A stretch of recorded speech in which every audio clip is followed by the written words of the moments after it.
আসসালামু আলাইকুম। আমি মেহেদী হাসান, লার্নিং গ্লোবাল ট্রেডের পক্ষ থেকে সবাইকে স্বাগত জানাচ্ছি আমাদের আজকের পর্বে।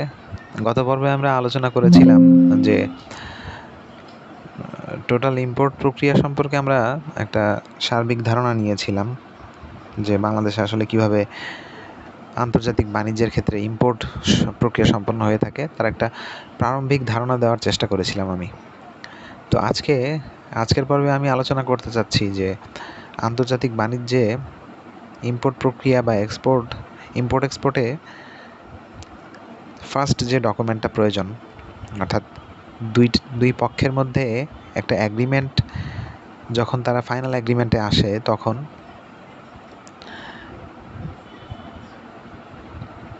রপ্তানিকারক একটা প্রারম্ভিক চালান ইস্যু করে থাকে,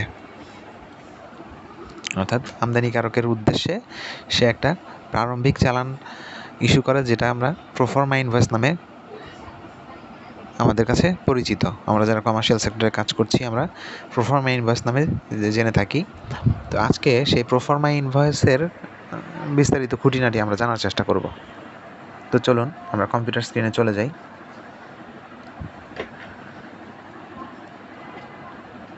আন্তর্জাতিক বাণিজ্যে প্রোফর্মা চালান আসলে কি? ইন্টারন্যাশনাল ট্রেডের ক্ষেত্রে এটা হচ্ছে একটা প্রাথমিক অফার বা কোটেশন দলিল, অর্থাৎ সাপ্লায়ার যখন আপনাকে একটা কোটেশন প্রদান করলো যে আপনি যে প্রোডাক্ট আমদানি করবেন সাপ্লায়ারের কাছ থেকে, সে যখন একটা কোটেশন দিল, প্রাইস কোটেশন, সেখান থেকে আপনি তার সাথে নেগোসিয়েশনের মাধ্যমে আপনি যখন একটা ফাইনাল ডিসিশনে আসবেন, একটা অ্যাগ্রিমেন্টে আসবেন তার সঙ্গে, আমরা বলবেন যে এই প্রাইসে, যখন একটা নির্দিষ্ট প্রাইসে পণ্যটা আপনাকে সাপ্লাই করার জন্য সাপ্লায়ার অ্যাগ্রি করবে, তখন সে একটা প্রারম্ভিক চালান ইস্যু করবে। সেটাকে আমরা প্রোফর্মা ইনভয়েস বলবো। প্রোফর্মা ইনভয়েস কেন লাগবে? আপনি যদি এলসি করতে যান ব্যাংকে, সর্বপ্রথম আপনাকে যে ডকুমেন্টটা প্রয়োজন সেটা হচ্ছে প্রোফর্মা চালান, অর্থাৎ proforma invoice. Proforma invoice must. আপনি ব্যাংকে যখনই এলসি করতে যাবেন, ব্যাংক কর্মকর্তা আপনার কাছে প্রোফর্মা ইনভয়েসটা সর্বপ্রথম চাবে।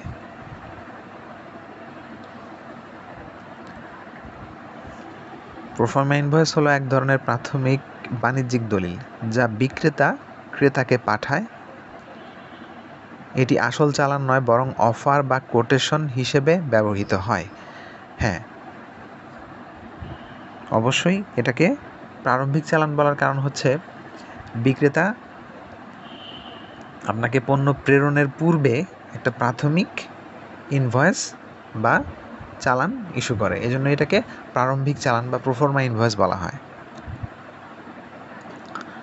আচ্ছা, প্রোফর্মা চালানের মূল উদ্দেশ্য কি? মূল্য ও শর্ত জানানো, পণ্যের দাম, আপনি কি পরিমাণ পণ্য আমদানি করবেন, তারপর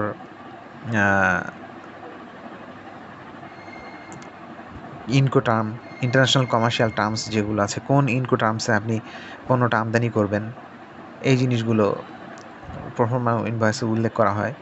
তারপর অর্থনৈতিক সিদ্ধান্তে সহায়তা, যেমন ব্যাংক বা কাস্টমসে ব্যবহার করে এলসি বা ইম্পোর্ট পারমিট খোলা, অর্থাৎ ব্যাংক বা কাস্টমসে ব্যবহার করে এলসি বা ইম্পোর্ট পারমিট খোলা। অর্থাৎ আপনি ব্যাংকে এলসি করতে যাবেন, তখন আপনার প্রোফর্মা ইনভয়েস লাগবে। আপনি ইম্পোর্ট পারমিশন নিতে যাবেন, তখনও আপনাকে প্রোফর্মা ইনভয়েস ইস্যু শো করতে হবে। আইনগত বাধ্যবাধকতা নেই, এটি আসল বিল নয়। হ্যাঁ, এটা অবশ্যই ফাইনাল বিল না, কারণ ফাইনাল বিল তখনই হবে যখন বিক্রেতা আপনাকে পণ্যটা আপনার নিকট পৌঁছে দিবে, আপনার উদ্দেশ্যে প্রেরণ করবে, তখন সে ফাইনাল বিল ইস্যু করবে। প্রারম্ভিক চুক্তির ভিত্তি। আচ্ছা, পরবর্তীতে এটি আপনাকে কমার্শিয়াল ইনভয়েস তৈরিতে একটা গাইডলাইন হিসেবে কাজ করে। সংক্ষেপে যদি আমরা বলি যে প্রোফর্মা চালান হলো আন্তর্জাতিক বাণিজ্যে প্রাথমিক অফার বা কোটেশন, যা আমদানি রপ্তানির পরবর্তী ধাপ, যেমন এলসি খোলা বা অর্ডার কনফার্মেশনের ভিত্তি তৈরি করে।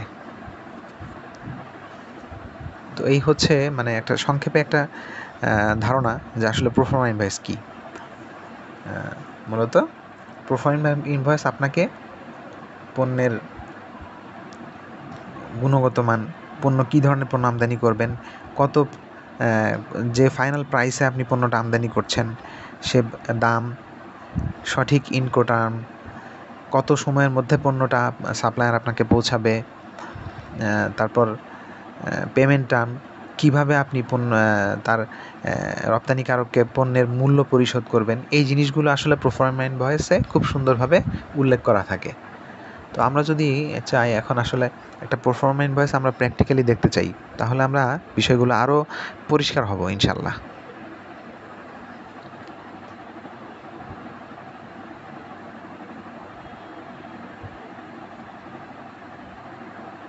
জি, এই মুহূর্তে আমরা একটা প্রোফার্মা ইনভয়েস দেখতে পাচ্ছি স্ক্রিনে। এটা হচ্ছে ফার্মাসিউটিক্যাল ইন্ডাস্ট্রির জন্য স্পেয়ার পার্টস বা মেশিনারি স্পেয়ার পার্টস টাইপের কিছু একটা ইম্পোর্ট করা হয়েছিল। সিলিকন গ্যাসকেট নামের একটা মেশিনারি পার্টস, এরকম একটা জিনিস। তো এটা এখানে আমরা বায়ার দেখতে পাচ্ছি, নাপকো ফার্মা লিমিটেড। এখানে অ্যাড্রেস দেওয়া আছে, হেড অফিস, তারপর ফ্যাক্টরি অ্যাড্রেস, বিন নাম্বার দেওয়া আছে ইম্পোর্টারের।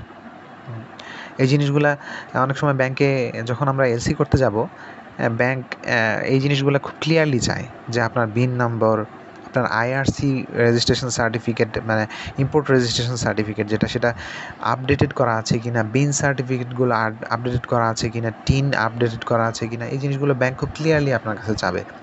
তো সেক্ষেত্রে এই নম্বরগুলো পিআইতে অনেক সময় ব্যাংক বলে যে পিআইতে যেন উল্লেখ থাকে এই জিনিসগুলো। তো সেক্ষেত্রে আপনি অবশ্যই সাপ্লায়ারের সঙ্গে পূর্বেই প্রোফার্মা ইনভয়েস যখন সে ইস্যু করবে, তাকে আগে থেকেই জিনিসটা ইনফর্ম করবেন যে তুমি এই জিনিসগুলো অবশ্যই ইনভয়েসে, প্রোফার্মা ইনভয়েসে উল্লেখ করে দিবে। এগুলো আমার হচ্ছে ব্যাংকের রিকোয়ারমেন্ট। আচ্ছা, তো পণ্যটা তারা এনেছিল ইন্ডিয়া থেকে, অ্যামি পলিমার প্রাইভেট লিমিটেড।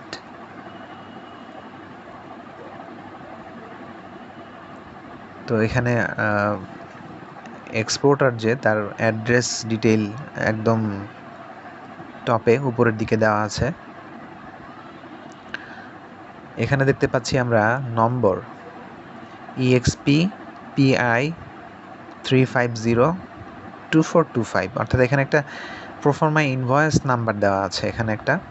আর প্রোফার্মা ইনভয়েসটা যে ডেটে ইস্যু করা হয়েছিল ঠিক সেই ডেটটা দেওয়া আছে 14/1/2025, অর্থাৎ 14ই জানুয়ারি 2025-এ প্রোফার্মা ইনভয়েসটা ইস্যু করা হয়েছিল। অবশ্যই এলসি ক্লসে কিন্তু এই দুইটা জিনিস খুব গুরুত্বপূর্ণ। যখন এলসি ইস্যু করবে ব্যাংক, তখন কিন্তু আপনাকে প্রোফার্মা ইনভয়েস নাম্বার এবং ডেটটা ক্লিয়ারলি উল্লেখ করতে হবে। আচ্ছা, এরপরে আমরা দেখতে পাচ্ছি যে ডেসক্রিপশন অফ গুডস একটা টেবিলে খুব সুন্দরভাবে দেওয়া আছে। এখানে serial number, quantity, unit price এবং টোটাল প্রাইস, অর্থাৎ silicone gasket for pharmaceutical industry. এখানে একটা হেডিং নাম দেওয়া আছে খুব সুন্দর করে। কাস্টমসে অনেক সময় আপনার কাছে জানতে চাবে, আপনি যখন ফাইনালি গুডস ইম্পোর্টেড হয়ে আসার পর আপনি যখন রিলিজ করতে যাবেন, তখন কমার্শিয়াল ইনভয়েস যখন আপনি শো করবেন, তো সেই ক্ষেত্রে আপনাকে অবশ্যই ক্লিয়ারলি ডেসক্রাইব করতে হবে যে আপনি কী গুডস ইম্পোর্ট করে এনেছেন বাংলাদেশে, বা যে দেশে আপনি ইম্পোর্ট করে আনেন না কেন, আপনাকে ক্লিয়ারলি কাস্টমসে বিষয়টা উল্লেখ করতে হবে যে আমি আসলে এই নামে পণ্যটা আমি ইম্পোর্ট করেছি। আপনাকে সুন্দরভাবে ডিক্লেয়ার করতে হবে ইনভয়েসে। তো এখানে সেটাই আসলে উল্লেখ করা আছে যে silicone gasket for pharmaceutical industry, silicone FBD bottom gasket for STS, অর্থাৎ এখানে পণ্যের মডেল এবং পণ্যের নাম, কোনটার কত ওয়েট, খুব সুন্দরভাবে এখানে ডেসক্রিপশন করা আছে। কোনটার কোয়ান্টিটি কত, এখানে দেখেন প্রথমটা হচ্ছে, জি আমরা এখানে পণ্যের বিবরণ এবং কোয়ান্টিটি দেখতে পাচ্ছিলাম আমরা, যে প্রথমটা হচ্ছে কোয়ান্টিটি 4, এখানে ইউনিট প্রাইস দেওয়া আছে, সেই হিসেবে এখানে টোটাল প্রাইসটা হিসেব করা আছে। এভাবে প্রত্যেকটা পণ্যের এখানে 6টা মডেলের স্পেয়ার পার্টসের কথা উল্লেখ করা আছে এখানে। প্রত্যেকটার এভাবে ইউনিট প্রাইস, কোয়ান্টিটি এবং টোটাল প্রাইস দেওয়া আছে। আচ্ছা, এখানে আমরা দেখতে পাচ্ছি যে এফওবি প্রাইস, এফওবি ভ্যালু, অর্থাৎ এখানে হচ্ছে শুধু পণ্যের মূল্যটা এখানে উল্লেখ করা আছে। এর সঙ্গে যোগ করা হয়েছে ফ্রেট চার্জ। পণ্যের মূল্য হচ্ছে $3,415। আর এয়ার ফ্রেট চার্জ দেখতে পাচ্ছি আমরা একটা, ইউএস ডলার হচ্ছে $685।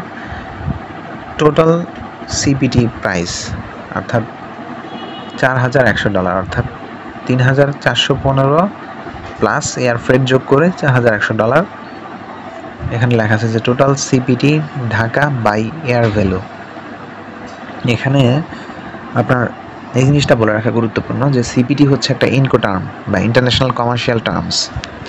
ইনকো টার্মস নিয়ে আমি আপনাদের সঙ্গে ইনশাল্লাহ পরবর্তী পর্বে বিস্তারিত আলোচনা করব।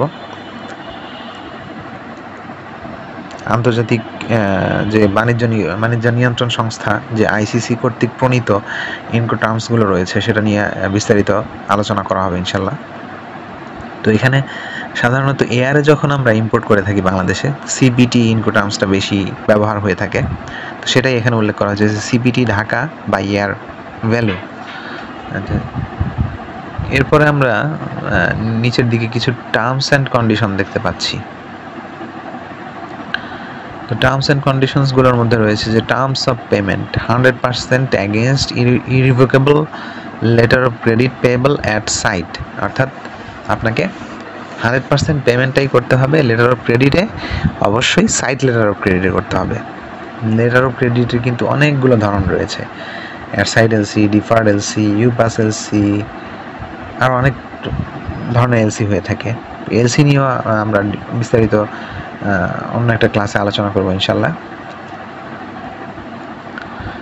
তো প্রাইস বেসিস বা ইনকো টার্ম যেটাকে বলি আমরা, যে CPT Dhaka by air up to Dhaka airport, অর্থাৎ ঢাকা এয়ারপোর্ট পর্যন্ত আপনাকে পণ্যটা সাপ্লায়ার পৌঁছে দিবে। আচ্ছা, LC to be open through, আপনি যে ব্যাংকের নামে এলসিটা ইস্যু করবেন এটা হচ্ছে এইচডিএফসি ব্যাংক। এখানে অ্যাড্রেস ডিটেল দেওয়া আছে, account number, branch code, swift code, telephone number, সব কিছুই দেওয়া আছে ক্লিয়ারলি। অবশ্যই এলসি একটা ভ্যালিডিটি থাকতে হবে। LC to be valid for 9 weeks for shipment and 3 weeks for negotiation, একটা ভ্যালিডিটি তারা উল্লেখ করেছে এখানে। টাইম অফ ডেলিভারি, অর্থাৎ কত দিনের মধ্যে পণ্যটা ডেলিভারি করবে supplier. 6 to 7 working weeks from received and approved LC, অর্থাৎ 6 থেকে 7 কর্মদিবসের মধ্যে একটা অনুমোদিত এলসির বিপরীতে তারা পণ্যটা ডেলিভারি করবে। কান্ট্রি অফ অরিজিন, এখানে অর্থাৎ পণ্যটা কোন দেশের তৈরি সে দেশের নামটা উল্লেখ করা আছে, ইন্ডিয়া। পোর্ট অফ শিপমেন্ট, অর্থাৎ কোন এয়ারপোর্ট থেকে পণ্যটা শিপমেন্ট করা হবে, অর্থাৎ এনি ইন্ডিয়ান এয়ারপোর্ট, অর্থাৎ ইন্ডিয়ার যে কোনো এয়ারপোর্ট থেকে। কনসাইনি পোর্ট টু ডিসচার্জ, অর্থাৎ কোন এয়ারপোর্টে এসে পৌঁছাবে, ঢাকা বাংলাদেশ, অর্থাৎ বাংলাদেশে ঢাকায় অবস্থিত এয়ারপোর্টে এসে পণ্যটা পৌঁছাবে। এইচএস কোড, অর্থাৎ harmonised commodity description and coding system বা হারমোনাইজড সিস্টেম কোড যেটাকে বলা হয়, অর্থাৎ এইচএস কোড আমি একটু সংক্ষেপে বলে রাখি। এইচএস কোড নিয়েও আমাকে বিস্তারিত একটা আলোচনা করবো আমি ইনশাল্লাহ। তো এইচএস কোড হচ্ছে আপনার পণ্যের পরিচয় নির্দেশ করে। আন্তর্জাতিক বাণিজ্যের ক্ষেত্রে একটা পণ্যের পরিচয় বহন করে হচ্ছে এইচএস কোড, যাকে সংক্ষেপে এইচএস কোড বলা হয়। পূর্ণাঙ্গ রূপ হচ্ছে হারমোনাইজড সিস্টেম কোড বলা হয়ে থাকে। এখানে দেওয়া আছে যেমন 40169300, এটা হচ্ছে ইম্পোর্টার কান্ট্রি, অর্থাৎ বাংলাদেশের এইচএস কোড। আর এক্সপোর্টারের জন্য হচ্ছে 40169340, এক্সপোর্টিং কান্ট্রির জন্য। একটা বিষয়ে উল্লেখ্য যে এখানে যে এইচএস কোডের প্রথম 6টি ডিজিট সাধারণত সারা বিশ্বে অলমোস্ট সেম হয়ে থাকে, বাট এরপরের ডিজিটগুলো ভিন্ন ভিন্ন দেশের জন্য ভিন্ন ভিন্ন হয়ে থাকে। এরপরে দেখা যাচ্ছে যে 10 নম্বরে আছে যে জিএসটি নম্বর। জিএসটি নম্বর হচ্ছে আসলে এখানে goods and services tax identification number. এখানে 15 ডিজিটের ইউনিক আইডেন্টিফিকেশন নাম্বার হয়ে থাকে। সাধারণত সকল দেশে এটা থাকে না, ইন্ডিয়া, অস্ট্রেলিয়া, সিঙ্গাপুর, কিছু কিছু দেশের ক্ষেত্রে এই জিএসটি নম্বরটা তারা ইউজ করে থাকে।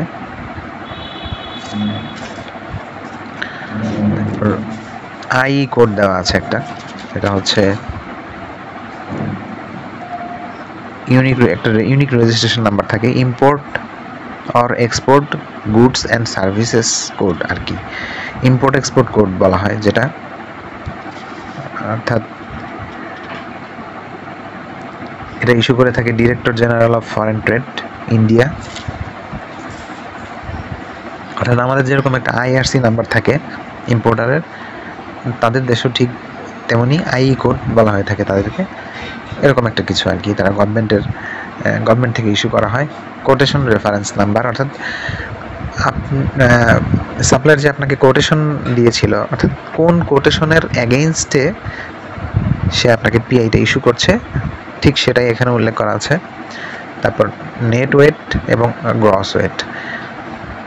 এখানে একটা কথা উল্লেখ আছে যে অ্যাপ্রক্স, অর্থাৎ পিআইতে কিন্তু সে অ্যাপ্রক্সিমেট মানে সম্ভাব্য একটা নেট ওয়েট এবং গ্রস ওয়েট উল্লেখ করেছে সে, কারণ অ্যাকচুয়াল ওয়েটটা তখনই হবে যখন পণ্যটা প্যাকিংয়ে চলে যাবে, অর্থাৎ প্যাকিং হওয়ার পরে যখন পণ্যটা জাহাজে উঠবে বা বিমানে উঠবে, তখনই পণ্যের আসল ওয়েটটা জানা যাবে যে কত ওয়েটের মূল পণ্য প্যাকিং হয়েছে এবং গ্রস ওয়েট প্যাকিং সহ পণ্যের ওজনটা কত। এরপর মাস্ট যেটা, সেটা হচ্ছে পিআই ভ্যালিডিটি, অর্থাৎ সাপ্লায়ার আপনাকে পিআই ইস্যু করলো, সে পিআইটার অবশ্যই একটা নির্দিষ্ট ভ্যালিড টাইম থাকতে হবে যে এই সময়ের মধ্যে আমি ব্যাংকে এলসি ইস্যু করব। পিআই ভ্যালিডিটি চলে যাওয়ার পরে কিন্তু সে পিআই দিয়ে আপনি ব্যাংকে এলসি ইস্যু করতে পারবেন না। সেক্ষেত্রে অবশ্যই সাপ্লায়ারের সঙ্গে আপনার কথা বলে নিতে হবে। ডিক্লারেশন, এখানে we hereby certified that the merchandise under this proforma invoice are of Indian origin only, অর্থাৎ তারা এখানে একটা ডিক্লারেশন দিয়েছে যে এই পণ্যের প্রস্তুতকারী দেশ একমাত্র India. We declare that this proforma invoice show the actual price of goods described and that all particular, অর্থাৎ পণ্যের মূল্যের ব্যাপারেও তারা একটা ডিক্লারেশন প্রদান করেছে। এখানে ফর অ্যামি পলিমার লিমিটেড, এই কোম্পানির অথরাইজড সিল এবং একটা সিগনেচার তারা প্রদান করেছে। এই জিনিসগুলো অনেক সময় বাংলাদেশের অনেক ব্যাংকে তারা এটা রিকোয়ারমেন্ট হিসেবে চায় যে অবশ্যই সাপ্লায়ারের নির্দিষ্ট সিল এবং অবশ্যই প্যাডে পিআইটা ইস্যু করতে হবে এবং নির্দিষ্ট সিল থাকতে হবে, অথরাইজড সিগনেটরি থাকতে হবে, সিগনেচার থাকতে হবে। তো এই জিনিসগুলো ব্যাংকে এলসি ইস্যু করতে গেলে পিআইতে ক্লিয়ারলি উল্লেখ থাকতে হয়। এছাড়াও অনেক সময় বর্তমানে সফটওয়্যার জেনারেটেড পিআই হয়ে থাকে, তো সেই ক্ষেত্রে এই কথাটা উল্লেখ থাকে যে this PI is generated with automated software বা অটোমেটেড সিস্টেম। তো সেই ক্ষেত্রে তখন আর ওই সিল এবং সিগনেচার প্রয়োজন পড়ে না। তো এই ছিল মোটামুটি আমার কাছে প্রোফর্মা ইনভয়েসের একটা প্রাথমিক ধারণা, যে একটা প্রোফর্মা ইনভয়েস আসলে কী ধরনের হয়ে থাকে। তো আমরা মোটামুটি একটা সুন্দর একটা ধারণা পেয়ে গেলাম। সবাইকে ধন্যবাদ। ইনশাল্লাহ পরবর্তী পর্বে আমি নতুন কোনো আইডিয়া শেয়ার করবো আমি ইনশাল্লাহ। তো সকলের কাছে অনুরোধ থাকবে যে আমার নলেজ শেয়ারিং যদি আপনাদের কাছে ভালো লেগে থাকে, আপনারা অনুগ্রহ করে আমার চ্যানেলটাকে সাবস্ক্রাইব করবেন। ইনশাল্লাহ আমার ইচ্ছে আছে আগামীতে আরও কমার্শিয়াল রিলেটেড আরও নলেজগুলো আপনাদের সাথে শেয়ার করা, এবং আপনাদের যদি কোনো আইডিয়া থেকে থাকে সেগুলো আমাকে কমেন্টসে জানাতে পারেন যে আসলে কোন বিষয়গুলো আপনারা জানতে চান বা কোন বিষয়গুলোর উপরে বেশি জোর দিতে পারি আমি, কোন বিষয়গুলো নিয়ে আলোচনা করলে আরও আমাদের কমার্শিয়াল প্রফেশনে আমরা যারা আছি, কাজ করছি, আমরা আরও নিজেদেরকে ডেভেলপ করতে পারি। এই বিষয়গুলো আমাকে অনুগ্রহ করে কমেন্টে জানাবেন প্লিজ। আর অনুগ্রহ করে সবাই আমার ভিডিওটা যারা দেখবেন প্লিজ আমার চ্যানেলটা সাবস্ক্রাইব করবেন। ধন্যবাদ সবাইকে। ইনশাআল্লাহ পরবর্তী ক্লাসে দেখা হবে ইনশাআল্লাহ। আসসালামু আলাইকুম।